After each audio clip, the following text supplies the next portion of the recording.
ഇൻഷാ അല്ലാഹ് തിങ്കളാഴ്ചയോ അല്ലെങ്കിൽ ചൊവ്വാഴ്ച ദുൽഹിജ്ജ മാസം പിറക്കാൻ പോവുകയാണ്. ദുൽഹിജ്ജ ആദ്യത്തെ 10 ദിവസങ്ങൾ അള്ളാഹു അമലുകൾ ഏറ്റവും ഇഷ്ടപ്പെടുന്ന, ഇബാദത്തുകൾക്ക് ഏറ്റവും കൂടുതൽ പ്രതിഫലം ലഭിക്കുന്ന 10 ദിവസങ്ങൾ. മാമിൻ അയ്യാമിൻ അൽ അമലു സ്വാലിഹു ഫീഹിന്ന അഹബ്ബു ഇലല്ലാഹി മിൻ ഹാദിഹിൽ അയ്യാം. അള്ളാഹു ഇബാദത്തുകൾ ഏറ്റവും ഇഷ്ടം വെക്കുന്ന ദുൽഹിജ്ജ ആദ്യ 10 ദിവസങ്ങളെ പോലോത്ത ഒരു 10 ദിവസം വേറെ ഇല്ല എന്ന് സയ്യിദുനാ റസൂലുള്ളാഹി.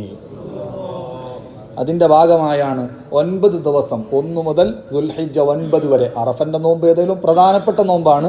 അതിനു പുറമെ ദുൽഹിജ്ജ 1 മുതൽ 9 വരെ തുടർച്ചയായി നോമ്പെടുക്കുന്നത് വളരെ പ്രധാനപ്പെട്ട സുന്നത്താണ്. അതുപോലെ ഹജ്ജ് മാസം വരുമ്പം തന്നെ എല്ലാ ആളുകളും സാമ്പത്തിക ശേഷിയുണ്ടെങ്കിൽ ഉദ്ഹിയ്യത്ത് അറക്കാൻ വേണ്ടി ഒരുങ്ങി തയ്യാറാവണമെന്നാണ് ഖുത്ബയിൽ നിങ്ങളെ ഓർമ്മപ്പെടുത്തിയിട്ടുള്ളത്. സാമ്പത്തിക ശേഷി എന്ന് പറഞ്ഞാൽ വലിയ കോടീശ്വരനൊന്നും ആവേണ്ട ആവശ്യമില്ല. ഇബ്നു ഹജർ തങ്ങളുടെ തുഹ്ഫയിലെ സംസാരത്തിൽ നിന്ന് മനസ്സിലാവുന്നത്, വെറും പെരുന്നാളിൻ്റെ രാപ്പകലുകളിൽ അവനിക്കും അവൻ്റെ കുടുംബത്തിനും ജീവിക്കാൻ ആവശ്യമുള്ളതിൽ കവിഞ്ഞ് എന്തുണ്ടെങ്കിലും അവൻ ഉദ്ഹിയ്യത്ത് അറക്കൽ സുന്നത്തുള്ളവനാണ്. വലിയ കോടീശ്വരനാവേണ്ട ആവശ്യമൊന്നുമില്ല.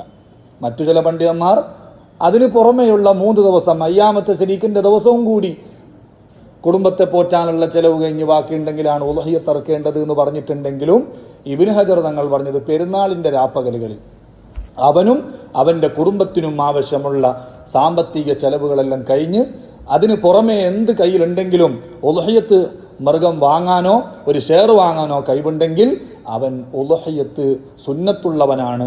സുന്നത്ത് എന്ന് പറഞ്ഞാൽ ചെറിയ സുന്നത്തല്ല, സുന്നത്തുൻ മുഅക്കദ, വളരെ പ്രധാനപ്പെട്ട സുന്നത്താണ്. എന്തുകൊണ്ട് ഇബ്നു ഹജർ തങ്ങൾ അതിന് പറഞ്ഞ കാരണം, ലിൽ ഖിലാഫി ഫി വുജൂബിഹാ, ഉദ്ഹിയ്യത്ത് നിർബന്ധമാണ് എന്ന് അഭിപ്രായപ്പെടുന്ന പ്രഗൽഭരായ പണ്ഡിതന്മാരുണ്ട്.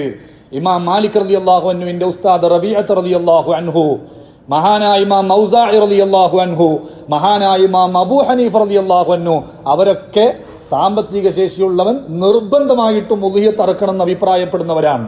അപ്പോൾ ആ പണ്ഡിതന്മാരുടെ അഭിപ്രായം കൂടി മാനിച്ചുകൊണ്ട് ശാഫി മദ്ഹബിൽ ഉദ്ഹിയ്യത്ത് അറക്കുന്നത് മുഅക്കദായ സുന്നത്താണ്. എന്നിട്ട് ഇബ്നു ഹജർ തങ്ങൾ പറഞ്ഞു, വമിൻ തമ്മ കാനത്ത് അഫ്ളല മിൻ സദഖത്തി തതവ്വു, നിങ്ങൾ ഒരുപാട് സുന്നത്തായ സംഭാവനകൾ വേറെ നൽകുന്നുണ്ടാകും, പക്ഷേ അതിനേക്കാളൊക്കെ ഏറ്റവും ശ്രേഷ്ഠതയുള്ള ഏറ്റവും മഹത്തുള്ള ഒരു സദഖയാണ്, ഒരു പരിപാടിയാണ് ഉദ്ഹിയ്യത്ത് എന്ന് പറയുന്നത്. പൊതുവെ കടള്ള ആളുകൾ സംഭാവനകളൊന്നും കൊടുക്കാൻ പാടില്ല എന്നാണ്. ആളുകൾക്ക് കടം വീട്ടാനുള്ളവൻ ആദ്യം കടം വീട്ടാനാണ് പൈസ ഉപയോഗിക്കേണ്ടത്. അത് നിർബന്ധ ബാധ്യതയല്ലേ. അങ്ങനെയുള്ള ആളുകൾ കടം വീട്ടാൻ വേറെ വകുപ്പില്ലെങ്കിൽ അവർ സംഭാവനകളൊന്നും കൊടുക്കാൻ പാടില്ല എന്നാണ്. പക്ഷേ ഉദ്ഹിയ്യത്തിനെ പറ്റി ചർച്ച ചെയ്യുന്നിടത്ത് ഇബ്നു ഹജർ തങ്ങൾ പറഞ്ഞു, ഇബ്നു ഹജർ തങ്ങൾക്ക് അതുമായി ബന്ധപ്പെട്ടൊരു കിതാബ് തന്നെയുണ്ട്, അന്ന തബറു അലാ യുബ്തിലുഹു ദൈൻ. അതിൽ പറഞ്ഞു, സംഗതി കടമുള്ളവനാണെങ്കിലും ഉദ്ഹിയ്യത്ത് അറുത്തോട്ടെ. കാരണം ഉദ്ഹിയ്യത്ത് കടം പോലെ തന്നെ നിർബന്ധമാണെന്ന് പറഞ്ഞ അഭിപ്രായക്കാരുണ്ടല്ലോ. അപ്പം അതുകൊണ്ട് കടമുള്ളവന് വരെ സുന്നത്തുള്ള കാര്യമാണ് ഉദ്ഹിയ്യത്ത് എന്ന് പറയുന്നത്. അതതിൻ്റെ പ്രാധാന്യത്തെ മനസ്സിലാക്കി തരുന്നത്.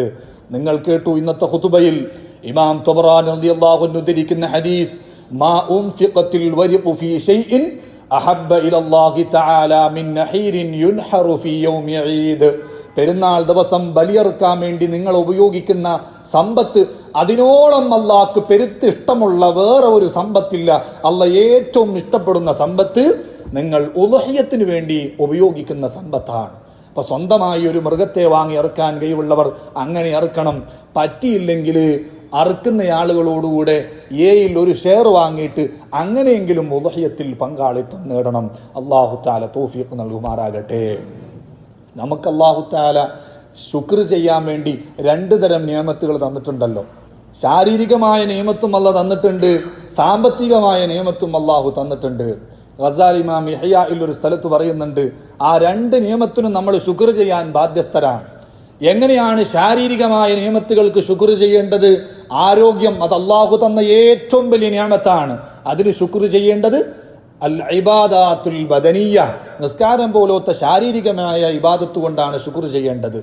അല്ലാഹു തആല നമുക്ക് സമ്പത്ത് തന്നിട്ടുണ്ട്, നല്ല വീട് തന്നിട്ടുണ്ട്, നല്ല വാഹനം തന്നിട്ടുണ്ട്, നല്ല കച്ചവടം തന്നിട്ടുണ്ട്. അതിന് നമ്മൾ ശുക്ർ ചെയ്യണം. എങ്ങനെയാ ശുക്ർ ചെയ്യേണ്ടത്? ബിൽ ഇബാദത്തിൽ മാലിയ്യ, അതിന് സാമ്പത്തികമായ ഇബാദത്തുകളെ കൊണ്ടാണ്. സകാത്ത് കൊടുക്കണം, സ്വതക്ക കൊടുക്കണം, അഖീഖ അറക്കണം, ഉദ്ഹിയ്യത്ത് കൊടുക്കണം. അതല്ല സമ്പത്ത് തന്നതിന് നമ്മൾ ചെയ്യുന്ന ശുക്റുകളാണ്. എന്നാൽ അല്ലാഹു തആല പെരുന്നാളിനെ സംബന്ധിച്ച് പറയുമ്പോൾ നമ്മളോട് എന്താ പറഞ്ഞത്? ഫസ്വല്ലി റബ്ബിക വൻഹർ. നിങ്ങൾ റബ്ബിനിക്ക് വേണ്ടി പെരുന്നാൾ ദിവസം വലിയ പെരുന്നാൾ നിസ്കാരം നിർവഹിക്കണം, അതേപോലെ തന്നെ നിങ്ങൾ ബലി അറുക്കുകയും ചെയ്യണം. രണ്ടും കൂടി അടുപ്പിച്ച് പറഞ്ഞത് രണ്ട് നിലക്കും പെരുന്നാളിൽ അള്ളാഹ്ക്ക് ശുക്ർ ചെയ്യണം എന്ന് അല്ലാഹു തആലാക്ക് താല്പര്യമുള്ളത് കൊണ്ടാണ്. സാമ്പത്തികമായ നിയമത്തിനും ശുക്ർ ചെയ്യണം, അത് ഉദ്ഹിയ്യത്ത് അറുത്തിട്ടാണ്. ശാരീരികമായ നിയമത്തിനും ശുക്ർ ചെയ്യണം, അത് പെരുന്നാൾ നിസ്കാരം നിർവഹിച്ചുകൊണ്ടാണ്. അപ്പൊ റബ്ബിന് നമ്മൾ എത്ര കണ്ട് ശുക്ർ ചെയ്യുന്നുവോ അതിനനുസരിച്ച് അല്ലാഹു തആല നിയമത്തിന് ഇങ്ങനെ കൂട്ടിത്തരും. ഇപ്പോൾ സാമ്പത്തിക പ്രതിസന്ധി വളരെ രൂക്ഷമാണല്ല, പ്രത്യേകിച്ച് ഗൾഫ് രാജ്യങ്ങളിലൊക്കെ യുദ്ധവും മറ്റൊക്കെ ഉണ്ടായപ്പോൾ പിരിവിന് പോകുന്ന ആളുകൾക്കൊക്കെ ഒരു ഉദറായി മാറിയിട്ടുണ്ട്. പ്രതിസന്ധിയാണ്. അപ്പോൾ ഉദ്ഹിയ്യത്തിനും അതൊരു ഉദറാക്കി ഇപ്പം മാറ്റും. ഉദ്ഹിയ്യത്തിന് വേണ്ടി ഷെയർ ചോദിക്കുമ്പോൾ ഇപ്പോൾ ഗൾഫിലൊക്കെ വലിയ കഷ്ടപ്പാടാണെന്നൊക്കെ പറഞ്ഞിട്ടിങ്ങനെ അന്ന് ഒഴിഞ്ഞു മാറാനുള്ള ഒരു ഉദറാക്കി നമ്മൾ ഒരിക്കലും മാറാൻ പാടില്ല. ഏത് പ്രതിസന്ധി ഘട്ടത്തിലും കഴിയാവുന്ന നിലക്ക് നമുക്ക് ഇബാദത്തുകൾ ചെയ്യാമല്ലോ, സമ്പത്ത് ചെലവാക്കാമല്ലോ. മഹാനായ അബൂ ഹാസിം തങ്ങളോട് ഒരാൾ വന്നിട്ട് ഒരു പരാതി പറഞ്ഞ സംഭവം ഹില്ലത്തുൽ ഔലിയായിലുണ്ട്. എന്താ പരാതി? അമാ തറ, പിന്നെ നിങ്ങൾ കാണുന്നില്ലേ നാട്ടിലൊക്കെ വലിയ വിലക്കയറ്റാണല്ലോ, എല്ലാത്തിനും വില ഇങ്ങനെ കൂടി വരികയാണല്ലോ. ഇന്ന് തന്നെ ഇപ്പോൾ പെട്രോളിന് 3 ഉറുപ്പിക കൂട്ടി എന്നാ പറഞ്ഞ രാജ്യത്ത് ഒട്ടാകെ. അപ്പൊ അങ്ങനെ വിലക്കയറ്റത്തെ നിങ്ങൾ കാണുന്നില്ലേ, എന്താണ് ഇതിന് പരിഹാരം എന്ന് അബൂ ഹാസിം തങ്ങളോട് പറഞ്ഞപ്പോൾ മഹാനവറുകൾ ചോദിക്കുന്നുണ്ട്, എന്തിനാണ് നിങ്ങൾ വിലക്കയറ്റത്തിൽ ഇങ്ങനെ ടെൻഷൻ അടിക്കുന്നത്? ഇന്നല്ലദീ യർസുഖുനാ ഫിർ റുഖ്സി ഹുവല്ലദീ യർസുഖുനാ ഫിൽ ഗലാഅ്. വിലക്കയറ്റം ഇല്ലാത്ത കാലത്ത് നിങ്ങൾ ഒരുപാട് ജീവിച്ചില്ലേ, അന്നേരൊക്കെ നിങ്ങൾക്ക് റിസ്ക് തന്ന, ജീവിക്കാൻ മാർഗമുണ്ടാക്കി തന്ന അതേ റബ്ബ് തന്നെയല്ലേ വില കൂടുമ്പോഴും ജീവിക്കാൻ മാർഗമുണ്ടാക്കി തരുന്നവൻ. ആ റബ്ബുള്ള കാലത്തോളം നിങ്ങൾ എന്തിന് വിലക്കയറ്റത്തിന്റെ പേരിൽ ആശങ്കപ്പെടണം, എന്തിന് ടെൻഷൻ അടിക്കണം? അതുകൊണ്ട് അള്ളാഹുവാണ് എല്ലാ സമയത്തും നമുക്കെല്ലാം തരുന്നവൻ. അതുകൊണ്ട് നമ്മൾ ചെലവാക്കും തോറും അള്ളാഹു തആല നമുക്ക് മറ്റുള്ള മാർഗങ്ങളിലൂടെ അവൻ തരും എന്ന പ്രതീക്ഷയിൽ എല്ലാ ആളുകളും ഉദ്ഹിയ്യത്തിൽ പങ്കെടുക്കുക. അള്ളാഹു തൗഫീക്ക് നൽകട്ടെ. ഞാൻ അവസാനിപ്പിക്കുന്നതിന് ദുൽഹിജ്ജ് ആദ്യ 10 ബന്ധപ്പെട്ടിട്ട് ഒരുപാട് വേറെയുള്ള സുന്നത്തുകളുണ്ട്. എല്ലാ പ്രാവശ്യം നിങ്ങൾ കേൾക്കുന്നതായിരിക്കും, എന്നാലും ഒന്നും കൂടി ഓർമ്മപ്പെടുത്തുകയാണ്. ഏറ്റവും പ്രധാനപ്പെട്ടൊരു സുന്നത്താണ് ദുൽഹിജ്ജ് 1 മുതൽ 10 ദിവസങ്ങളിൽ അറവിന് പറ്റിയ മൃഗങ്ങളെ കാണുമ്പോൾ തക്ബീർ ചൊല്ലൽ സുന്നത്താണ്. അത് അറക്കാൻ വേണ്ടി വെച്ചതാവണമെന്നില്ല, അല്ലെങ്കിൽ അറവിന് പറ്റിയ മൃഗം ആവണമെന്നില്ല. അറവിന് പറ്റണമെങ്കിൽ ആടാണെങ്കിൽ മാടാണെങ്കിലൊക്കെ 2 വയസ്സ് തികഞ്ഞിട്ട് 3ലേക്ക് കടക്കണം എന്നാണ്. അതൊന്നുമല്ല, ഒരു ചെറിയ ആട്ടുംകുട്ടീനെ കണ്ടു, പശുക്കുട്ടീനെ കണ്ടു, എന്നാൽ തന്നെ അതിനെ കാണുമ്പോഴോ അതിൻ്റെ ശബ്ദം കേൾക്കുമ്പോഴോ നമ്മുടെ പരിസരത്തുണ്ട് എന്ന് മനസ്സിലാകുമ്പോഴൊക്കെ തക്ബീർ ചൊല്ലൽ സുന്നത്താണ്. എന്താ അതിൻ്റെ തെളിവ്? സക്കറിൽ അൻസാരി തങ്ങൾ അതിന് അസ്ൽ മത്താലിബിൽ തെളിവായിട്ട് ഉദ്ധരിച്ചത് ഖുർആനിലെ ആയത്താണ്. സൂറത്തുൽ ഹജ്ജിലെ 28-ാമത്തെ ആയത്ത്, വയദ്കുറുസ്മല്ലാഹി ഫീ അയ്യാമിൻ മഅലൂമാത്തിൻ അലാ മാ റസഖഹും മിൻ ബഹീമത്തിൽ അൻആം. അല്ലാഹു നമുക്ക് ചെയ്തു തന്നിട്ടുള്ള വലിയ ഒരു നിയമത്താണ് ഈ അൻആം എന്ന് പറയുന്നത്. അൻആം എന്ന് പറഞ്ഞാൽ അറബിന് പറ്റിയ ആട്, മാട്, ഈ ജാതിയെല്ലാം, പോത്ത്, മൂരി എല്ലാത്തിൽ പെട്ടു. അത് അല്ലാഹു തന്നിട്ടുള്ള വലിയൊരു നിയമത്താണ്. നമുക്കെന്നെ അനുഭവമല്ലേ, നമ്മളൊരു കല്യാണത്തിന് പോയാൽ ഒരു പോത്ത് ബിരിയാണി അല്ലെങ്കിൽ ഒരു ആട് ബിരിയാണി വെച്ചാലുള്ള ഒരു ഫീലിംഗ് കോഴി ബിരിയാണി കൊണ്ട് കിട്ടൂലല്ല. ഒരു കല്യാണം കൂടിയ ഫീലിംഗ് കിട്ടണമെങ്കിൽ നമുക്കൊരു പോത്തോ അല്ലെങ്കിൽ ആട്ടിറച്ചിയോ ഉള്ള ഒരു ബിരിയാണി വേണ്ടേ? നമ്മളെല്ലാം പിന്നെ മൗലിദുകളും റാത്തീബുകളും അതേപോലെ തന്നെ നേർച്ചകളും ഉറൂസുകളും ഒക്കെ എങ്ങനെയാ വിജയിക്കുന്നത്? അവിടെ പോത്തിറച്ചിയും പത്തലുണ്ടാവുമ്പോഴാണ്. അങ്ങനെ അല്ലാഹു തആല നമുക്ക് തന്നിട്ടുള്ള വലിയൊരു നിയമത്താണ് ഈ മാട് എന്ന് പറയുന്നത്, അതേപോലെ തന്നെ ആടുകൾ എന്ന് പറയുന്നത്. അപ്പൊ അതിന് അല്ലാഹു തആലാക്ക് ശുക്ർ ചെയ്യണം. ആ ശുക്ർ ചെയ്യുന്ന രൂപമാണ് അല്ലാഹു തആല പഠിപ്പിച്ചത്. വയദ്കുറുസ്മല്ലാഹി ഫീ അയ്യാമിൻ മഅലൂമാത്ത്. ദുൽഹിജ്ജയുടെ ആദ്യ 10 ദിവസങ്ങളിൽ നിങ്ങൾ അല്ലാഹുവിനെ സ്മരിക്കണം. എങ്ങനെയാ സ്മരിക്കേണ്ടത്? ഈ രീതിയിലുള്ള മൃഗങ്ങളെ കാണുമ്പോൾ, അതിന്റെ ശബ്ദം കേൾക്കുമ്പോൾ തക്ബീർ ചൊല്ലുക. എങ്ങനെയാ തക്ബീർ ചൊല്ലേണ്ടത്?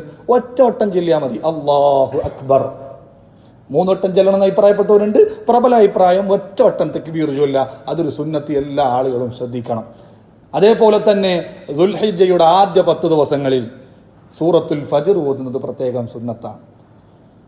വൽ ഫജ്രി വലയാലിൻ അശ്ർ എന്നിടത്തുള്ള 10 രാത്രികളെ തന്നെയാണ് സത്യം എന്ന ആ 10 രാത്രികൾ അത് ദുൽഹിജ്ജയുടെ ആദ്യ 10 ആണെന്ന് ധാരാളം മുഫസ്സിരീങ്ങൾ വിശദീകരിച്ചതുകൊണ്ട് ഫത്ഹുൽ മഈൻ തന്നെ പറഞ്ഞു, ദുൽഹിജ്ജയുടെ ആദ്യ 10 ദിവസങ്ങളിൽ വൽ ഫജ്ർ സൂറത്ത് ഓതുന്നത് സുന്നത്താണ്.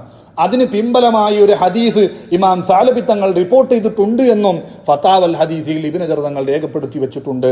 അപ്പം അതുകൊണ്ട് 10 ദിവസം മാത്രം കിട്ടുന്ന ഒരു സുന്നത്താണ് വൽ ഫജ്ർ സൂറത്ത് ഓതുക.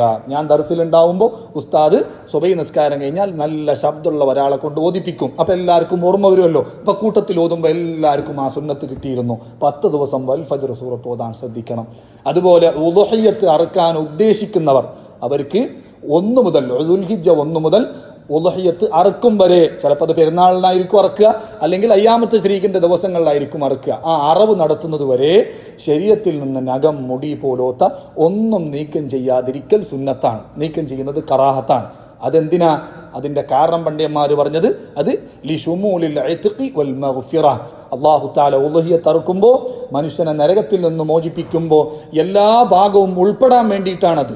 അള്ളാഹുവിൻ്റെ മഗ്ഫിറത്തിലും ഇത്ഖിലും ശരീരത്തിലെ എല്ലാ ഭാഗങ്ങളും ഉൾപ്പെടാൻ വേണ്ടി ദുൽഹിജ്ജ 1 മുതൽ 10 വരെ, അല്ലെങ്കിൽ ഉളുഹിയ്യത്ത് അറുക്കുന്നത് വരെ ഇത്തരം ഉളുഹിയ്യത്ത് ഉദ്ദേശിക്കുന്ന ആളുകൾ ശരീഅത്തിൽ നിന്നൊന്നും നീക്കം ചെയ്യാതിരിക്കൽ സുന്നത്താണ് എന്ന് നമ്മുടെ പണ്ഡിതന്മാർ പറഞ്ഞിട്ടുണ്ട്. അപ്പോൾ ഇങ്ങനെയുള്ള എല്ലാ സുന്നത്തുകളും എടുത്ത് നമ്മൾ ഈ 10 ദിവസം ഉപയോഗപ്പെടുത്തുക. അല്ലാഹു സുബ്ഹാനഹു വ തആല തൗഫീഖ് നൽകട്ടെ. അല്ലാഹുമ്മ സ്വല്ലി അലൻ നബിയിൽ മുസ്തഫ.